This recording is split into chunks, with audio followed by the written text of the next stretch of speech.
ನಮಸ್ತೆ ಎಲ್ಲರಿಗೂ ವಾಗ್ದೇವಿ ಕನ್ನಡ ಟ್ಯಾರೋಟ್ ಚಾನಲ್ಗೆ ಸ್ವಾಗತ. ನಾನು ನಿಮ್ಮ ಅಭಿಮಾನಿ ಕಮಲಾಕ್ಷಿ. ಈ ರೀಡಿಂಗ್ ನಿಮಗೆ ಉಪಯೋಗಕ್ಕೆ ಬರುತ್ತೆ, ಸಹಾಯ ಆಗುತ್ತೆ ಅಂತ ಅನ್ಕೊಂಡಿದ್ದೀನಿ. ಸೊ ಇಷ್ಟ ಆದರೆ like, share and subscribe Vagdevi Kannada channel. So subscribe ಮಾಡೋದ್ರ ಜೊತೆಗೆ ಪರ್ಸನಲ್ ರೀಡಿಂಗ್ ಬೇಕು ಅಂದ್ರೆ ಕಾಂಟ್ಯಾಕ್ಟ್ ಮಾಡಿ 6362536752 ನಂಬರಿಗೆ. ಸೊ ಐ ಹೋಪ್ ಎಲ್ಲರಿಗೂ ಇಷ್ಟ ಆಗುತ್ತೆ, ಏನಾದರೂ ಉಪಯೋಗಕ್ಕೆ ಬರುತ್ತೆ. ನಮಸ್ತೆ, ಎಲ್ರು ಹೇಗಿದ್ದೀರಾ? ಬನ್ನಿ, ನಿಮ್ ಪಾರ್ಟ್ನರ್ ನಿಮ್ ಬಗ್ಗೆ ಏನ್ ಯೋಚನೆ ಮಾಡ್ತಿದ್ದಾರೆ ನೋಡೋಣ. ಏನ್ ಥಿಂಕ್ ಮಾಡ್ತಾ ಇರಬಹುದು, ಯಾವ ರೀತಿ ಅವರ ಯೋಚನೆ ಎಲ್ಲ ಸಾಕ್ತಾ ಇರ್ಬೋದು. ಸದ್ಯಕ್ಕೆ ನಿಮ್ಮನ್ನ ಕಾಪಾಡಕ್ಕೆ ಬರ್ಬೇಕು ಅಂತ ನಿಮ್ ಪಾರ್ಟ್ನರ್ ಯೋಚನೆ ಮಾಡ್ತಾ ಇರಬಹುದು. ಜೊತೆಗೆ ನಿಮ್ಮನ್ನೆಲ್ಲೋ ಹುಡುಕ್ತಾ ಇದ್ದಾರೆ ನಿಮ್ಮ ಪಾರ್ಟ್ನರ್ ಅನ್ನುವಂಥದ್ದು ಇದೆ. ನೀವೊಂದ್ ರೀತಿ ಸ್ಟಕ್ ಎನರ್ಜಿಲಿ ಇದ್ರೆ ನಿಮ್ಮನ್ನ ಭೇಟಿ ಆಗಕ್ಕೆ ಅವ್ರು ಬರ್ತಾರೆ. ಅವ್ರು ನಿಮ್ಮನ್ನ ರೆಸ್ಕ್ಯೂ ಮಾಡೋ ಮೂಡಲ್ಲಿ ಇದ್ದಾರೆ. ಯಾಕೆ ರೆಸ್ಕ್ಯೂ ಮಾಡ್ಬೇಕು ನನಗ್ ಗೊತ್ತಿಲ್ಲ. ಯಾವ ಸಿಚುವೇಶನ್ ಅಲ್ಲಿ ನೀವು ಏನೋ ಒಂದು ಬ್ಯಾಡ್ ಸಿಚುವೇಶನ್ ಅಲ್ಲಿ ಇದ್ದೀರಾ, ನಿಮ್ಗೆ ಯಾರ್ದಾದ್ರೂ ಸಹಾಯ ಬೇಕು ಅನ್ನಿಸ್ತಾ ಇದೆ. ಹಾಗಾಗಿ ಅವರು ನಿಮ್ಮ ಜೀವನಕ್ಕೆ ನಿಮ್ಮನ್ನ ರೆಸ್ಕ್ಯೂ ಮಾಡ್ಬೇಕು ಅಂತ ಬರ್ತಿದ್ದಾರೆ. ಸೊ ಬಂದ ಮೇಲೆ ಏನ್ ಮಾಡ್ತಾರೆ ಅವರು ಅಂದ್ರೆ, ಸೊ ಒಂದು ಕ್ಲಾರಿಟಿ ಕೊಡ್ತಿದ್ದಾರೆ ಅವರು. ಸೊ ಬಂದ್ಮೇಲೆ ಅವರು ಯಾಕೆ ಬಂದ್ರು ಅಂತ ನಿಮ್ಗೆ ಗೊತ್ತಾಗತ್ತೆ, ಯಾಕೆ ರೆಸ್ಕ್ಯೂ ಮಾಡಿದ್ರು ಅಂತ ನಿಮ್ಗೆ ಗೊತ್ತಾಗತ್ತೆ. ಜೊತೆಗೆ ಅವರಿಗೆ ನೀವು ಇಂಪಾರ್ಟೆಂಟ್ ಅಂತ ಅನ್ಸುತ್ತೆ. ಅವರು ಅವರ ಲೈಫ್ ಬ್ಯಾಲೆನ್ಸ್ ಅನ್ನ ಕಂಡ್ಕೊಳ್ತಾರೆ. ಜೊತೆಗೆ ಅವ್ರಿಗೆ ಒಂದು ಸೇಫ್ಟಿ ಸಿಗತ್ತೆ ಅನ್ನುವಂಥದ್ದು ಇದೆ. Husband and wife relationship betterment ಆಗುವಂತ ಸಾಧ್ಯತೆ ಇದೆ. ನಿಮ್ಮ ಮತ್ತು ನಿಮ್ಮ ಹಸ್ಬೆಂಡ್ ಮಧ್ಯೆ ಇರುವಂತ ಪ್ರಾಬ್ಲಮ್ಸ್ ಅಥವಾ ನಿಮ್ಮ ಮತ್ತು ನಿಮ್ಮ ವೈಫ್ ಮಧ್ಯೆ ಇರುವಂತ ಪ್ರಾಬ್ಲಮ್ಸ್ ಎಲ್ಲವೂ ಕೂಡ ಸಾಲ್ವ್ ಆಗುತ್ತೆ. ಅವರು ನಿಮ್ಗೆ ಒಂದು ಬ್ಯಾಲೆನ್ಸಿಂಗ್ ಎನರ್ಜಿ ಕೊಡ್ಬೇಕು, ನಿಮ್ಗೊಂದು ಲೈಫ್ ಕೊಡ್ಬೇಕು, ನಿಮ್ಮನ್ನ ಸೆಕ್ಯೂರ್ ಮಾಡ್ಬೇಕು ಅಂತ ಬಯಸ್ತಾ ಇದ್ದಾರೆ. ಜೊತೆಗೆ ಎಲ್ಲೋ ಒಂದ್ ಕಡೆ ಅವರ ಕಂಟ್ರೋಲ್ ಅಲ್ಲಿ ಅವರು ಇದ್ದಾರೆ. ಅವ್ರು ತುಂಬಾ ಪವರ್ಫುಲ್ ಆಗಿ ಇದ್ದಾರೆ. ಮತ್ತೆ ಅಟ್ ದಿ ಸೇಮ್ ಟೈಮ್ ಅವ್ರು ತುಂಬಾ ಕೋಲ್ಡ್ ಆಗಿ ಇದ್ದಾರೆ. ಸೊ ಬಟ್ ಎಲ್ಲೋ ಒಂದ್ ಕಡೆ ನೀವು ಅವ್ರ ಬಗ್ಗೆ ಕ್ಲಾರಿಟಿ ಇಲ್ದಿರ ಇರ್ಬೋದು, ನಿಮ್ಗೆ ಗೊಂದಲ ಇರ್ಬೋದು ಅವ್ರು ಯಾರು ಅಂತ. ಬಟ್ ಅವರಿಗೆ ತುಂಬಾ ಚೆನ್ನಾಗಿ ಗೊತ್ತಿದೆ ನೀವ್ ಯಾರು ಏನು ಅನ್ನುವಂಥದ್ದು. ಮತ್ತೆ ಅವರು ನಿಮ್ಗೆಲ್ಲೋ ಒಂದ್ ಕಡೆ ಭಯ ಇರಬಹುದು, ನಿಮ್ಮನ್ನ ಭೇಟಿ ಆಗುವಂಥವ್ರು ಅಥವಾ ನಿಮ್ಮನ್ನ ರೆಸ್ಕ್ಯೂ ಮಾಡೋ ಅಂತವ್ರು. ಸೊ ಅವ್ರಿಗೆ ಏನಾದ್ರೂ ತೊಂದರೆ ಆಗತ್ತೆ ಅಂತ.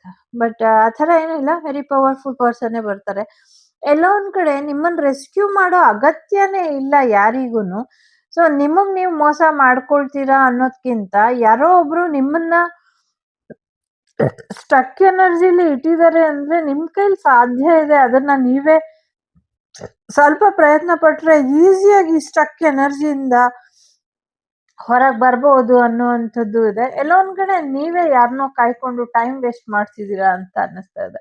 ಇಲ್ಲಿ ನಿಮ್ ಪರ್ಸನ್ ನಿಮ್ ಬಗ್ಗೆ ಏನ್ ಯೋಚನೆ ಮಾಡ್ತಾರೆ ಅನ್ನೋದ್ಕಿಂತ ನೀವ್ಯಾಕೆ ವೇಸ್ಟ್ ಆಫ್ ದಿ ಟೈಮ್ ಯಾರನ್ನೋ ಕಾಯ್ಕೊಂಡು ಕೂತಿದ್ದೀರಾ ಅನ್ನುವಂಥದ್ರಲ್ಲೇ ಇದೆ ಇಲ್ಲಿ energy. So don't waste your time. Okay, so somebody has to come. ಆಮೇಲೆ ಅವ್ರು ನಿಮ್ಮನ್ನ ರೆಸ್ಕ್ಯೂ ಮಾಡಿ ನಿಮ್ಗೊಂದು ಲೈಫ್ ಕೊಟ್ಟಿ ಆ ಲೈಫ್ ಕೊಟ್ಟೆ ಅನ್ನುವಂಥ ಭ್ರಮೆಗೆ ನಿಮ್ಮನ್ನ ದೂಡೋದು ಯಾಕೆ? You are very strong enough, very intelligent ಇದ್ದೀರಾ. ಸೊ ಸ್ವಲ್ಪ ಪ್ರಯತ್ನ ಪಡಿ ಆ ಸ್ಟಕ್ ಎನರ್ಜಿಯಿಂದ ಹೊರಗೆ ಬರ್ತೀರಾ ಅನ್ನುವಂಥದ್ದು ಕೂಡ ಇದೆ. ಜೊತೆಗೆ ನಿಮ್ ಪರ್ಸನ್ ನಿಮ್ಗೆ ಆ ಟೈಮಿಗೋಸ್ಕರ ಕಾಯ್ತಿದ್ದಾರೆ. ಸೊ ನೀವು ಒಪ್ಕೊಂಡ್ರೆ ನಿಮ್ ಜೊತೆ ಮ್ಯಾರೇಜ್, ಇಲ್ಲ ಅಂದ್ರೆ ಲೈಫಲ್ಲಿ ಮೂವ್ ಆನ್ ಆಗ್ಬೇಕು ಅನ್ನೋದ್ರ ಬಗ್ಗೆ ಯೋಚನೆ ಮಾಡ್ತಿದ್ದಾರೆ. ಸದ್ಯಕ್ಕೆ ನಿಮ್ಮ ಪರ್ಸನ್ ಟೈಮ್ ತುಂಬಾ ಚೆನ್ನಾಗಿದೆ. ಹಾಗಾಗಿ ಅವರು ನಿಮ್ಮನ್ನ ಬಿಟ್ಟು ಹೋಗಕ್ಕೂ ಸರಿ, ನಿಮ್ಮನ್ನ ಕರ್ಕೊಂಡು ಹೋಗಕ್ಕೂ ಸರಿ. ಸೊ ಎರಡೂ ರೀತಿಲೂ ಅವರು ಯೋಚನೆ ಮಾಡ್ತಿದ್ದಾರೆ. ಸೊ ನಿಮ್ಗೆ ಇಷ್ಟ ಇದ್ರೆ ನಿಮ್ ಪರ್ಸನ್ ಜೊತೆ ಮೂವ್ ಆನ್ ಆಗಿ, ಇಲ್ಲ ಅಂದ್ರೆ ಸೊ ಅವ್ರ ಜೊತೆ ನಂಗೆ ಇಷ್ಟ ಇಲ್ಲ ಅಂದ್ರೆ ನೀವ್ ಹೀಗೆ ಇರಿ. ಟೋಟಲಿ ನ್ಯೂ ಪರ್ಸನ್ ಕೂಡ ಬರುವಂತ ಚಾನ್ಸಸ್ ಇಲ್ಲಿ ಇದೆ.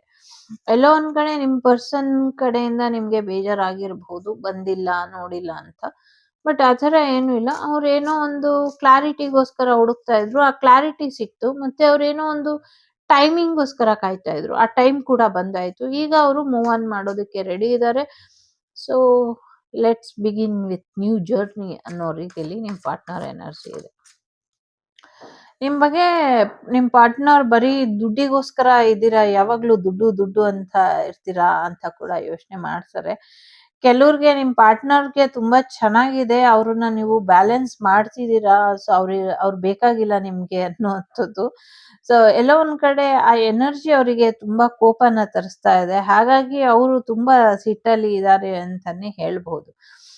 ಅಟ್ ದಿ ಸೇಮ್ ಟೈಮ್ ಅವ್ರು ತುಂಬಾ ಫಾಸ್ಟ್ ಆಗಿ ನಿಮ್ ಜೀವನಕ್ಕೆ ಬರುವಂತ ಉದ್ದೇಶದಲ್ಲಿ ಇದ್ದಾರೆ ಅನ್ನುವಂಥದ್ದು ಕೂಡ ಇದೆ. ಯಾಕೆಂದ್ರೆ ಅವರು ನಿಮ್ ವಿರುದ್ಧ ಏನು ಮಾಡಬಾರ್ದು, ಮಾತಾಡಬಾರ್ದು ಅಂತ ಸುಮ್ನೆ ಇದ್ದಾರೆ. ಬಟ್ ಅವರಿಗೆ ಒಂದು ಕರೆ ಬಂದಿದೆ. ನಿಮ್ ಪಾರ್ಟ್ನರಿಗೆ ಒಂದು ವಾರ್ನಿಂಗ್ ಯೂನಿವರ್ಸ್ ಕಡೆಯಿಂದ ಬಂದಿದೆ. ಒಂದು ಸೈನ್ ಸಿಕ್ಕಿದೆ ಅವರಿಗೆ, ಈ ತರ ಮಾಡ್ಬೇಕು ನೀವು ಅಂತ. ಸೊ ಹಾಗಾಗಿ ಅವರು ಕೂಡ ಆ ಬಂದಿದ್ದಾರೆ. ಜೊತೆಗೆ ನಿಮ್ಗೊಂದು ರಕ್ಷೆಯಾಗಿ ಅವರು ನಿಲ್ಬೇಕು ಅಂತ ಕೂಡ ಇದ್ದಾರೆ. ಜೊತೆಗೆ ಇಲ್ಲಿ ಇನ್ನ ಒಂದಿದೆ, ನಿಮ್ ಪಾರ್ಟ್ನರ್ ನಿಮ್ ಜೀವನಕ್ಕೆ ಬರ್ದಿರೋ ಹಾಗೆ ಗೊತ್ತಿಲ್ದಿರೋ ಅಂತ ಅಗೋಚರ ಆ, ವ್ಯಕ್ತಿಗಳಿರ್ಬೋದು, ಶಕ್ತಿಗಳಿರ್ಬೋದು, ತಡಿತಾ ಇದೆ ಅನ್ನುವಂಥದ್ದು ಕೂಡ ಇದೆ. ಎಲ್ಲೋ ಒಂದ್ ಕಡೆ ಆ ತಾಯಿಯ ಆಶೀರ್ವಾದ ಕೂಡ ನಿಮ್ಗೆ ಇದೆ. ಆ ತಾಯಿ ನಿಮ್ಗೆ ಕ್ಲಾರಿಟಿ ಕೊಡ್ತಾಳೆ ಅನ್ನುವಂಥದ್ದು ಇದೆ. ಮುಂದಿನ ಸೂರ್ಯಗ್ರಹಣ, ಚಂದ್ರಗ್ರಹಣ 2 ಯಾವಾಗ ಬರುತ್ತೋ ಗೊತ್ತಿಲ್ಲ. ಚಂದ್ರಗ್ರಹಣ ಅಂತೂ 14ಕ್ಕೆ ಅನ್ಸುತ್ತೆ ಇದೆ. ಸೊ ಅದಾದ್ಮೇಲೆ ಒಂದು ಸೂರ್ಯಗ್ರಹಣ ಬರ್ಬೇಕು. ಅದ್ ಬಂದ್ಮೇಲೆ ನಿಮ್ ಲೈಫ್ ಅಲ್ಲಿ ಫುಲ್ ಕ್ಲಾರಿಟಿ ಇರುತ್ತೆ ಅನ್ನುವಂಥದ್ದು. ಸದ್ಯಕ್ಕೆ ನಿಮ್ ಪಾರ್ಟ್ನರ್ ನಿಮ್ ಜೊತೆ ರೊಮ್ಯಾನ್ಸ್ ಮಾಡ್ಬೇಕು, ನಿಮ್ಗೆ ತುಂಬಾ ಪ್ರೀತಿ ಕೊಡ್ಬೇಕು ಅನ್ನೋದ್ರ ಬಗ್ಗೆ ಯೋಚನೆ ಮಾಡ್ತಿದ್ದಾರೆ.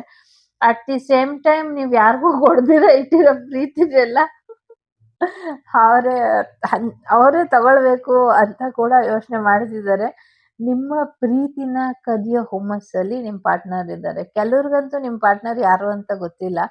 ಬಟ್ ಅದ್ ದೇವ್ರಿಗೆ ಮಾತ್ರ ಗೊತ್ತಿದೆ. ಆ ದೇವ್ರೇ ತೋರ್ಸ್ಬೇಕು ನಿಮ್ಗೆ ಈಗ ದಾರಿನ. ಮತ್ತೆ ನಿಮ್ ಜೊತೆ ಅವರಿಗೆ ತುಂಬಾ ಮಕ್ಕಳು ಮಾಡ್ಕೊಳ್ಳೋ ಉದ್ದೇಶ ಕೂಡ ಇದೆ. ಒಂದ್ 10 ಮಕ್ಳಾದ್ರೂ ಆಗ್ಬೇಕು ನನ್ಗೆ ಅನ್ನೋ ಉದ್ದೇಶದಲ್ಲಿದ್ದಾರೆ. ಬಟ್ ಎಲ್ಲೋ ಒಂದ್ ಕಡೆ ಕ್ಲಾರಿಟಿ ಸಿಗ್ತಿಲ್ಲ ನಿಮ್ಗೆ.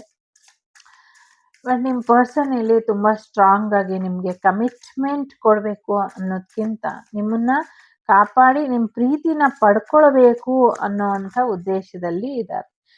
ಎಸ್, ಅವರಿಗೆ ಈಗ ಎಲ್ಲಾ ರೀತಿಲೂ ಸಕ್ಷಮರಾಗಿ ಇದ್ದಾರೆ. ನಿಮ್ಗೆ ಪ್ರೀತಿ ಕೊಡ್ಬೇಕು, ನಿಮ್ ಜೀವನನ ಚೆನ್ನಾಗಿ ಇಡಬೇಕು ಅನ್ನುವಂಥ ಯೋಚನೆಯಲ್ಲಿ ಇದ್ದಾರೆ. ಹಾಗಾಗಿ ಅವರು ನಿಮ್ಗೆ ಯಾರು ತೊಂದರೆ ಮಾಡಿದ್ರು ಅದೆಲ್ಲ ಅವ್ರಿಗೆ ಗೊತ್ತಾಗಿದೆ. ಈಗ ನಿಮ್ ಜೀವನಕ್ಕೆ ನ್ಯಾಯ ಕೊಡ್ತಾ ಅವ್ರ ಜೀವನಕ್ಕೂ ನ್ಯಾಯ ತಗೊಳ್ಬೇಕು. ನಿಮಗೆ ಯಾರು ತೊಂದರೆ ಕೊಟ್ಟು ಇಷ್ಟೊಂದು ಪನಿಷ್ಮೆಂಟ್ ತರ ನಿಮ್ ಲೈಫನ್ನ ಇಟ್ರು ಅವರ ಸಿಚುವೇಶನ್ ಕೂಡ ಎಂಡ್ ಮಾಡ್ಬೇಕು ಅನ್ನುವಂಥ ರೀತಿಲಿ ಯೋಚನೆನ ಮಾಡ್ತಿದ್ದಾರೆ. ಜೊತೆಗೆ ಇದೊಂದು ಪಾಸ್ಟ್ ಲೈಫ್ ಎನರ್ಜಿ ಇರೋದ್ರಿಂದ ಏನು ಮಾಡೋದಕ್ಕಾಗೋದಿಲ್ಲ. ನಿಮ್ ಪರ್ಸನ್ ಫುಲ್ ಆಫ್ ನೆಗೆಟಿವಿಟಿ. ನೀವು ಒಂದ್ ರೀತಿ ಸ್ಟಾರ್ ಸೀಡ್ ಇದ್ದೀರಾ. ಸೊ ಎಸ್, ನೀವೊಂದ್ ಸ್ಟಾರ್ ಸೀಡು, ನಿಮ್ ಪರ್ಸನ್ ಒಂದ್ ರೀತಿ ಡೆವಿಲ್ ಎನರ್ಜಿಲಿ ಇದ್ದಾರೆ. ಬಟ್ ನಿಮ್ಗೆ ಹುಟ್ಟೋ ಮಗು ಕೂಡ ಒಂದು ವಿಚಿತ್ರವಾದಂತ ರೀತಿಲೇ ಇದೆ. ಬಟ್ ಲವರ್ಸ್ ಎನರ್ಜಿ ಇದೆ. ನೋಡೋಣ ಏನಾಗಬಹುದು ಅಂತ. ಒಟ್ನಲ್ಲಿ ನಿಮ್ಗೆನೆ ಗೆಲುವು ಸಿಗತ್ತೆ.